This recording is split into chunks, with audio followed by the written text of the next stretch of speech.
tomorrow, so obviously your focus is that. But do you find yourself checking Twitter feeds or checking the football thing on Go Huskies to see who's signing? Do you ever get into that kind of thing at all? No, I don't. You're not a signing day guy, unless it's your I'm sorry. your own. I'm sorry. You said who they're signing. Yeah. I thought you said who they're siding with for the Super Bowl. No, football. no. Okay. No, we already had the Super Bowl chat. Oh no. I don't know who we have all signed, but in most years I have a pretty good idea the top ones that get signed. I'm always pretty excited. I didn't know if you might be checking, on the way down there, or might be looking to see who's. No, somehow it comes my way. I'm always fired up to see who we're going to be able to cheer for in the coming up year. Did you take any sense of progress at all from the last two games and the adjustments you made? Between the two, between Stanford and Cal? The week combined, just post what happened. There wasn't a lot of progress made in the Stanford game. We got the news on Monday, and we played on Wednesday. We had to take our mandatory day off on Monday, so we could practice Tuesday, and that was it. And that wasn't enough time to really shore up or change some things. But from Stanford to Cal, in spite of giving them far too many layups, I thought we made a lot of progress in some areas. What were those specifically? Well, for one, we scored off of our defense for a change. That hasn't happened a lot, but we generated offense by forcing turnovers. I thought our guys were active, and I thought the price we paid for being so active is we started to lose our integrity, so to speak, and not have a wall defensively. It's one thing to have a shot blocker back there, that's great, but it's another thing to still be in position. Andrew took 2 charges, be in a position to take more charges. We still hugged our man a little too much, anticipating maybe being a little more active defensively, so we paid the price for it. But there was progress made there. Offensively, I thought we played kind of a free type of offense. I thought the guys had fun playing offense the other day. So that was progress. Has the identity of the team shifted? Earlier in the year, it was, you talk to anyone, it's all about defense. And I don't hear that as much. We're talking about it, but when we have to defend a different kind of way, trying to sort all that out. But it shouldn't change, but it probably has a little bit. Is it tough naturally? You want to become a better offensive team, so while you're working to become a better offensive team and you start to do it, your identity can all of a sudden change to where we score points now. It can't be that. We have to be able to do both. Oh, I was just going to say, when you lose such a vital cog of your defensive identity, is it hard to, because you always want to have a defensive mentality. I guarantee that's what you would say. But is it almost impossible to maintain that same level when you lose such a vital piece, or is it just a matter of what you had to do, kind of just tinker with it and just kind of retool and figure out a different way to approach it, but still maybe have the same overriding mindset? Oh yeah, definitely. And when I say we shouldn't be talking to you about the offensive thing, and no one wants to play up tempo and score more points than we do. We want to do that, but you can't just concentrate on that and not play defense. It's going to be tough to win ball games. So we have to have that mindset.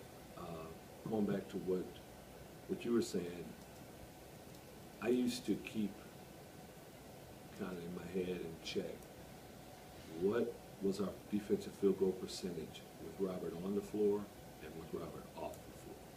And it wasn't as good with Robert off the floor, but it was better than any team we've had. The field goal percentage defense, when he wasn't on the floor, it was was still better than any team that we've had. It was still under 40. Where the best defensive team we had was 41, I think, something like that. So we still had the right defensive mindset. The issue is we talk about the absence of Robert, but it's the absence of Robert and Jannard now together. You had your 1 and 2 best rebounders, your 1 and 2 best defenders. Now you take both of them out of there. We have to really get creative. And the thing you could really do, you know, maybe you just run around, you press everywhere. It's a little late in the season to do that, and then we don't have the depth to sustain that type of effort right now. So from here on out, do you feel like 90-88 is going to be more in the cards than maybe 49-36? Hopefully 90-70, but not 90-88. I hope it's not there. You know, realistically, I would hope we can keep, you know, teams under 70, realistically. And obviously with that, we need to score more than 70.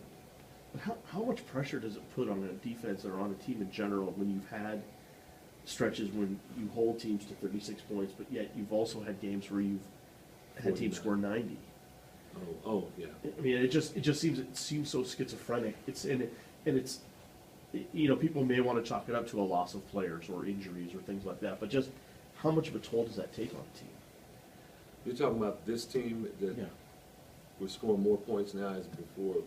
No, I'm just talking about just the fluctuations where you could have a team go from scoring only 36 points against you to a team that's capable of a situation where they allow based on 90 the points to happen. competition. Yeah.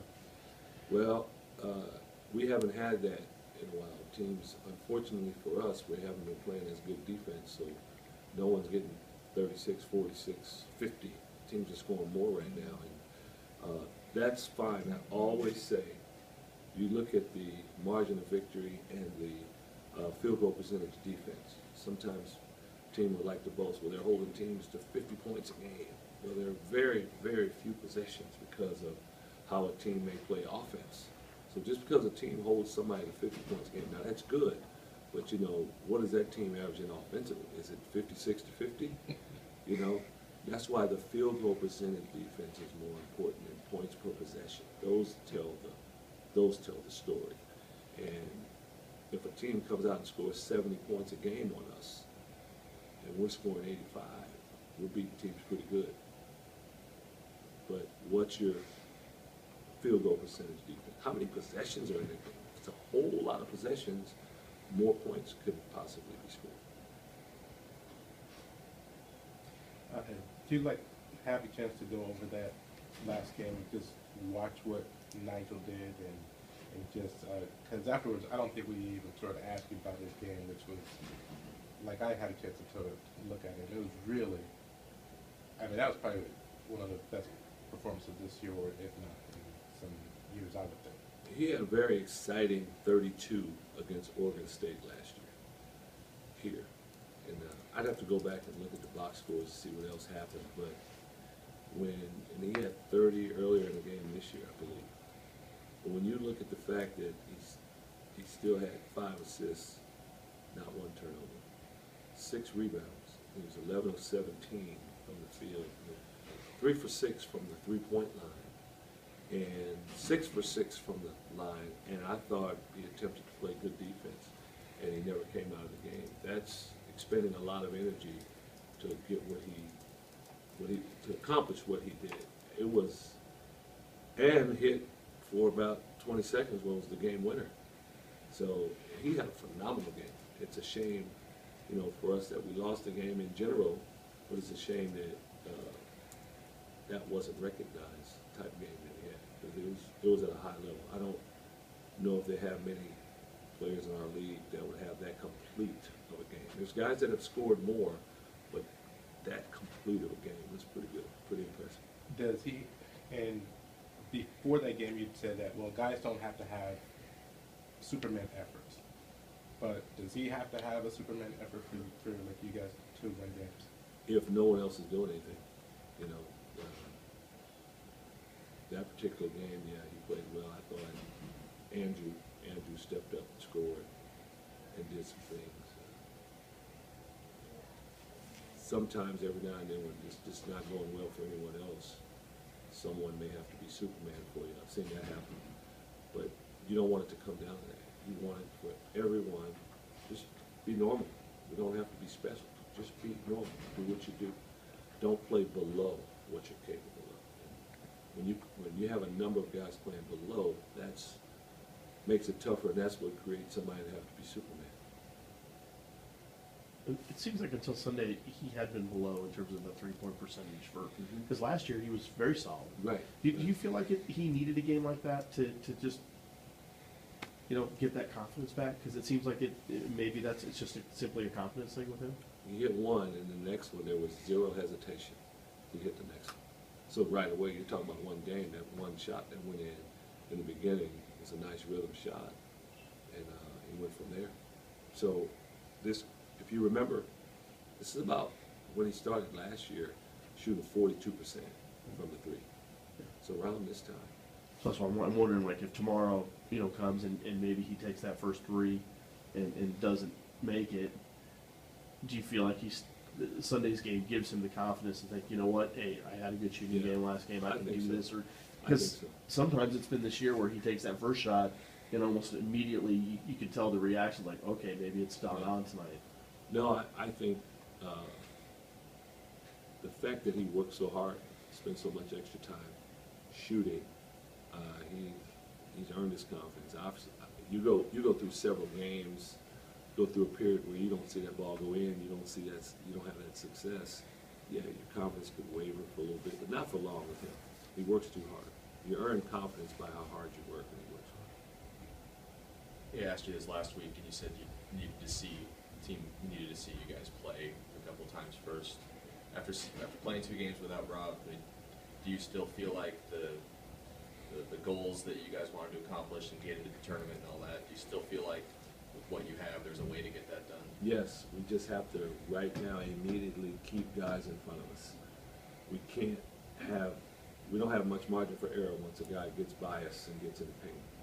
So we have to do a better job of doing that.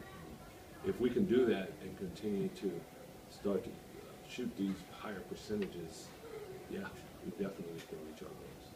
You talked a lot at the beginning of the season about belief on the defensive end, that was what was going to get done. Do you still see that on the same level? I think our belief has wavered a little bit with our guys being out. It's wavered a little bit, but nothing that, again, practicing and having some success in a game won't change. We just have to do it a different way. And like just the biggest challenges that Oregon presents our way. They are really good pushing the basketball.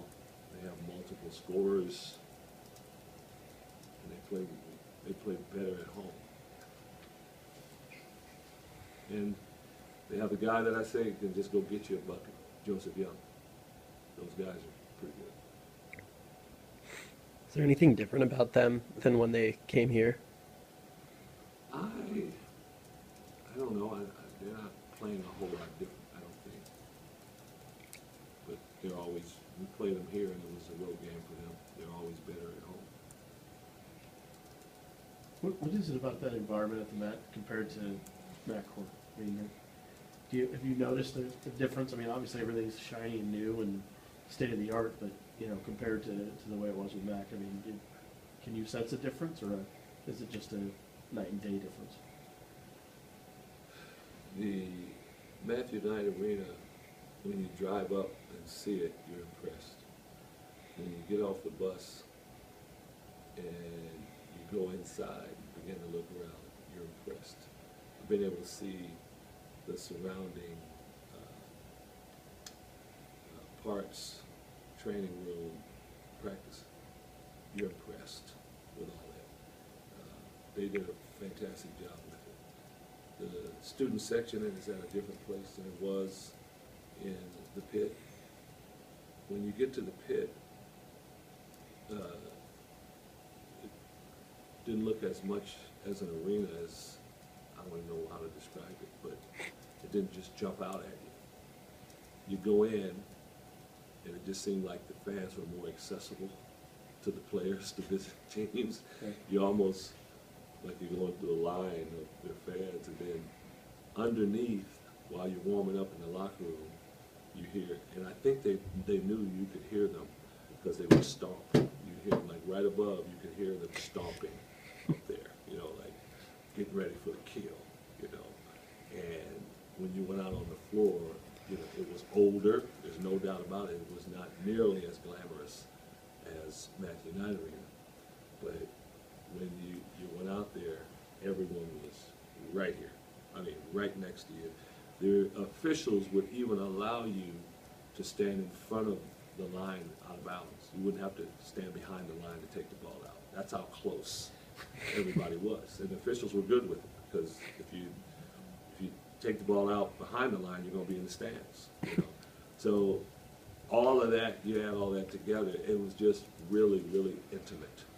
So it's just a whole different look. This is more of a spectacular look, the way the arena is now. Before, it was probably more of a blue collar, we're going to get you type place. You kind of describe it like it sounds like a Roman Coliseum, Yeah, like the Lions. yeah. It's been in there as a player, been in there as a coach, been in there with really good teams, just average teams, and always the same. It was a place you didn't forget about.